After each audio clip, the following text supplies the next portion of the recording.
Chers amis téléspectateurs, bonjour et merci de nous rejoindre dans l'entretien d'Africa TV. Notre invité de ce jour, c'est M. Bertin So-Agba. Nous l'avons rencontré fortuitement ici en Afrique du Sud lors de l'investiture du président Jacob Zuma. M. Agba, bonjour.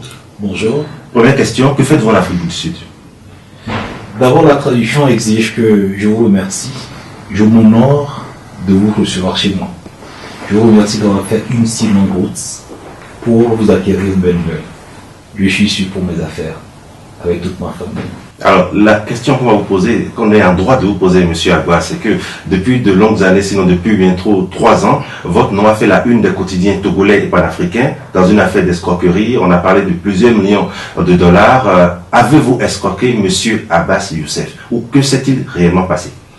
Mes chers amis, je pense qu'il est temps que je vous dise la vérité, qu'on a dépassé l'étape, le stade de dire je suis innocent, je suis coupable. Je vous prierai de vous joindre à la justice togolaise pour m'apporter les preuves que j'ai escroqué un partenaire. Le jour que vous m'apporterez les preuves, je cultiverai plutôt un mutisme. Un mutisme qui sera suivi d'une action complète. C'est le remboursement pur et simple de cette farabineuse somme dont je ne reconnais pas. Mais qu'est-ce qui a justifié alors votre présence en prison? Vous avez fait la prison durant 2 ans, 45 jours exactement. Et je vais vous dire que cet acharnement politique, cette détention, cette longue détention illégale me conforte aujourd'hui dans toutes mes idées que j'avais sur cette affaire. Vous savez, j'ai été arrêté le 7 mars. Par quel service? Pas par la police judiciaire, ni par la justice, par les services de renseignement togolais, l'ANR. C'est le 3e jour après mon arrestation qu'on me signifiait, qu'on me notifiait ce pourquoi j'étais en détention chez eux. Je pense que la cible principale potentielle dans cette affaire, c'était Bujouna. Puisque le colonel Massina, le 3e jour de mon arrestation, vers 11h, c'était un jeudi, on m'avait arrêté lundi le 7, le jeudi qui avait suivi mon arrestation, le colonel Massina s'était présenté, on m'avait présenté à M. Massina, où il me demandait purement et simplement de reconnaître que j'avais escroqué un partenaire de 48 millions, mais de reconnaître que M. Bujouna, l'ancien ministre de l'administration territoriale, était le cerveau de cette affaire. Et que si je reconnaissais, il y avait ce qu'on appelle une suspension pure et simple des poursuites judiciaires contre moi. Et que c'était le chef de l'État togolais, Faure Gnassingbé, qui me le demandait. Si j'acceptais aller dans ce sens, on me libérait dans les meilleurs délais. Mais si je n'acceptais pas, je n'allais pas recouvrer la liberté. Bon, alors je voudrais vous dire que c'est pour cela qu'aujourd'hui, quand je fais un recul de tout ce qui s'est passé, je comprends parfaitement que c'était un coup monté pour atteindre M. Bujouna Pascal. Mais quelle était votre proximité avec M. Pascal Bujouna? Bujouna Pascal, comme vous le savez, c'est un cousin à moi, c'est un frère du village à moi. On a grandi ensemble, on a fait beaucoup de choses ensemble. Mais on n'a jamais fait d'affaires. Il est politicien, je reste un homme d'affaires. Je pense que nos routes ne sont jamais rencontrées sur le monde des affaires. Alors, à quand remonte votre rencontre avec M. Abbas Youssef et concrètement, que vous reprochez-t-on dans cette affaire de 48 millions de dollars? Je m'excuse, M. Abbas Youssef reste un partenaire. Il était un partenaire avant que cette affaire ne se déclenche. Je me rappelle très bien que j'ai été l'une des personnes à l'introduire chez le président Faure Gnassingbé. M. Abbas Youssef était arrivé officiellement au Togo le 27 juillet. Le 28, nous étions tous à la présidence. Quand même j'étais à la salle d'audience du président et après on ne m'a pas reçu, on a reçu tout le groupe, je ne les en veux pas. Donc je ne pense pas escroquer un monsieur et l'introduire chez un chef d'État. Pour le moment, je n'ai pas cette mauvaise idée. Je reste un homme d'affaires parfait, intègre dans mon pays et dans le monde. Aujourd'hui, vous avez le sentiment que vous avez payé le refus du deal. C'est pour ça que vous êtes resté en prison? C'est pour cela que je vous dis que quand je fais un recul, je comprends pourquoi il y a eu cet acharnement judiciaire contre moi. Vous allez vous-même comprendre que il y a eu plusieurs libérations décidées par les grandes cours de chez nous, mais je n'ai jamais recouvré facilement la liberté. Mais pourquoi? Vous allez comprendre que j'avais refusé à un moment donné d'aller dans le sens où on voulait. Il fallait impliquer M. Bujouna, comme quoi il est le cerveau de cette affaire d'escroquerie, sinon je ne sortais pas. J'ai eu à dire à Massina, qui malheureusement, je crois que c'est le plus nul des officiers togolais. Puis j'ai eu à lui dire que cette accusation ne pouvait pas marcher dans cette affaire contre Bojo. Vous utilisez des mots assez forts, monsieur Agba. Mais écoutez, j'ai été torturé. Est-ce que vous savez que j'ai été torturé pendant 10 jours? Vous nous l'apprenez un instant. Alors, j'ai été torturé pendant 10 jours. Je n'ai vu aucun membre de ma famille, aucun avocat, aucune nourriture. J'étais exposé au soleil, menotté 24 heures sur 24 heures, battu, empêché de dormir.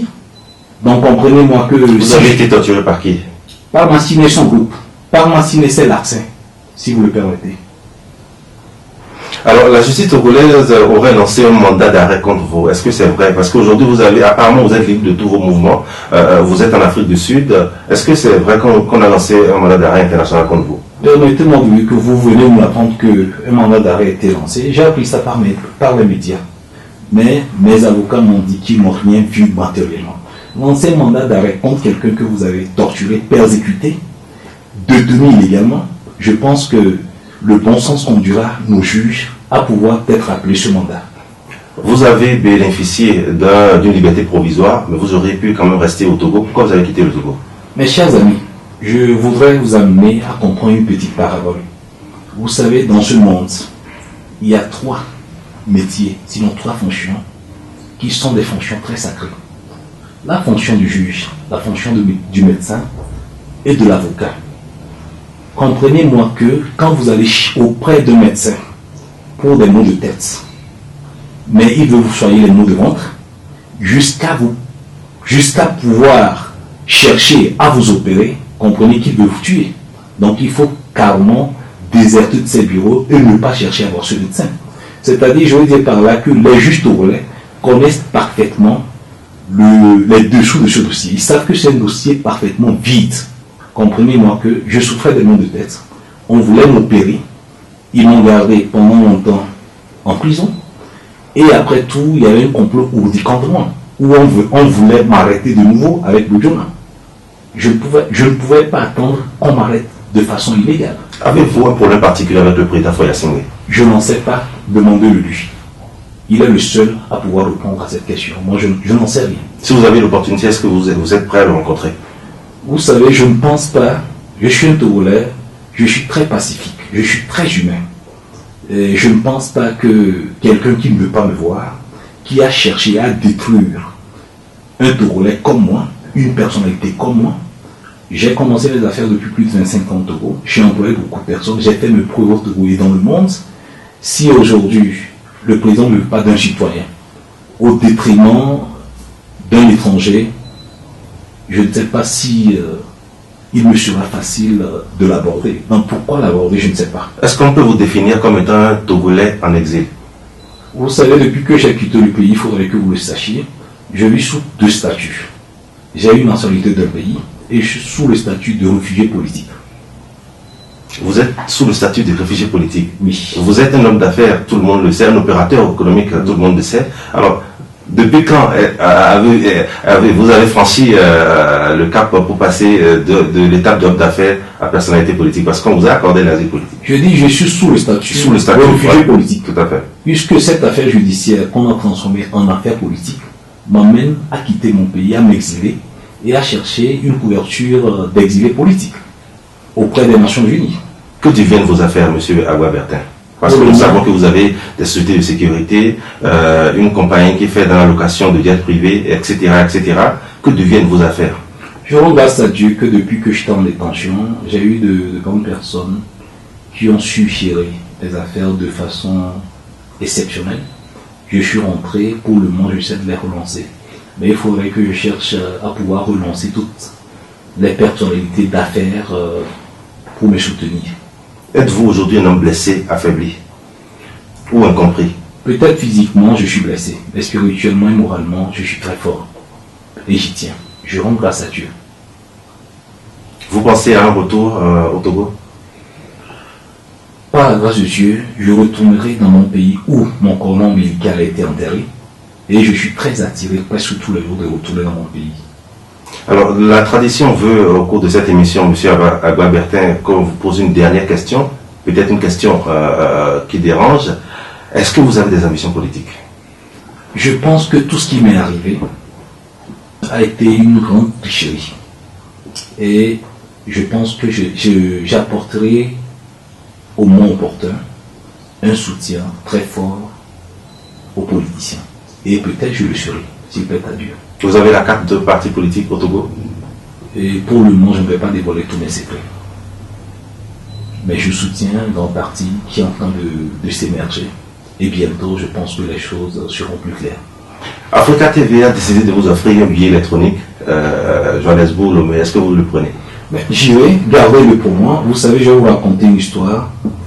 Je connais un compatriote togolais qui a fait plus d'une trentaine d'années en exil. Il a été même condamné par contumace à mort.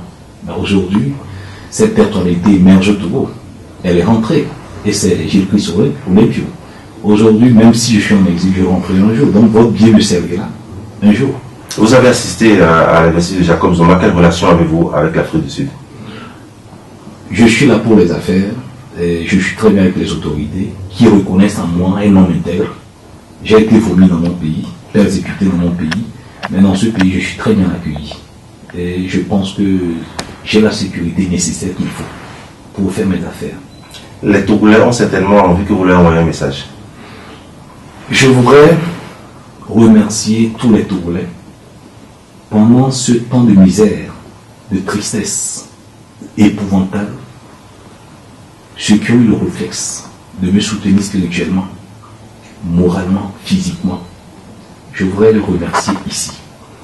Je voudrais lancer un regard de reconnaissance envers ces journalistes qui ne me connaissaient ni d'Adam ni d'Ève, qui se sont battus pour moi à longueur de journée. Je passais mes temps en prison à lire et à les écouter.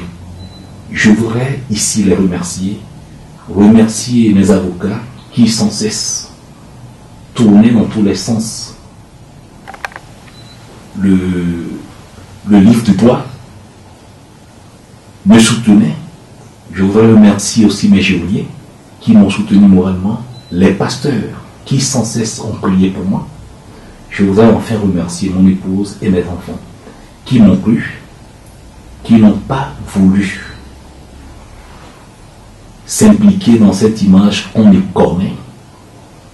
Et je voudrais remercier tout le monde, et surtout la population de Tchévier.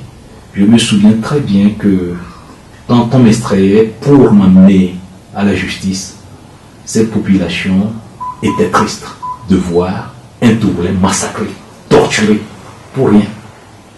Je voudrais ici les remercier, leur dire qu'un jour je rentrerai au pays, leur laisser le plus beau cadeau qu'ils n'ont jamais eu dans leur vie.